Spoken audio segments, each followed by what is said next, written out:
Sir मुझे बोले don't be Tell him.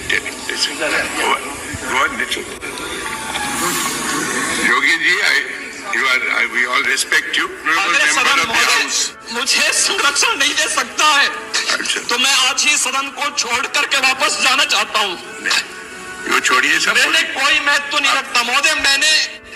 मैंने अपने जीवन से संन्यास लिया है, अपने समाज के लिए अपने परिवार को छोड़ा है, मैंने अपने माँ बाप को छोड़ा है, लेकिन आज मुझे अपराधी बनाया जा रहा है महोदय केवल राजनीतिक पूर्वाग्रह के तहत।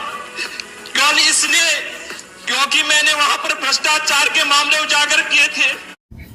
नमस्कार दोस्तों, आज हम बात कर रहे हैं उस शख्स की जिसने देश ही नहीं विदेश में भी अपना नाम कर दिया, और उस शख्स का नाम है योगी आदित्यनाथ, जो प्रेजेंट टाइम में यूपी के चीफ मिनिस्टर हैं। उन्होंने ऐसे ऐसे काम कर दिए जो यूपी में जो आज तक किसी चीफ मिनिस्टर ने नहीं किए।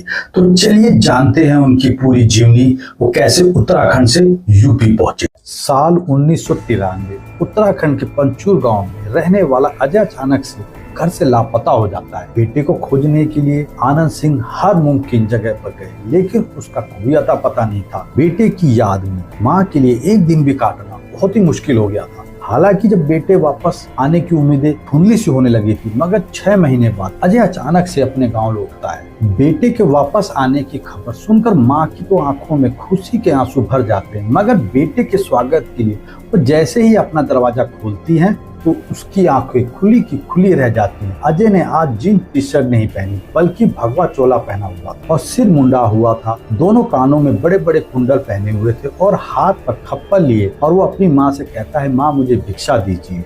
इस हैरान करने वाली घटना को लेकर वरिष्ठ पत्रकार अपनी किताब जदा जदा ही योगी में लिखते हैं, अजय को ऐसी हालत में देखकर माँ वहीं पर स्थिर हो गई और मुंह खुला तो सही, लेकिन शब्द नहीं फूटे। आंखों में आंसुओं की धार बहने लगी। जो सत्य और साक्षात सामने खड़ा था, उसे देखते हुए भी यकीन नहीं हो रहा था, या शायद यकीन करने की हिम्मत नहीं थी। मगर सत्य सनातन है, टाला नहीं जा सकता। सत्य ही तो था, वह माँ के सामने उनका बेटा युवा सन्यासी के भेष में खड़ा था। कल तक कॉलेज से लौटकर आते ही हंसते मुस्कुराते चेहरे को देखने की आदत थी, और आज उनका नौजवान बेटा अजय सन्यासी के रूप में खड़ा था। माँ का मन कहता था कि ये मेरा बेटा नहीं हो सकता, लेकिन दिमाग जानता था कि ईश्वर जितना कठोर हो सकता है, उनका बेटा उससे भी कहीं ज्यादा कठोर हृदय का हो गया था। तभी जैसे आदित्यनाथ बने बेटे ने अपनी माँ से कहा, माँ मुझे भिक्षा दीजिए। माँ ने खुद को संभालते हुए कहा, बेटा यह क्या हाल बना रखा है, घर में क्या कमी थी जो भीख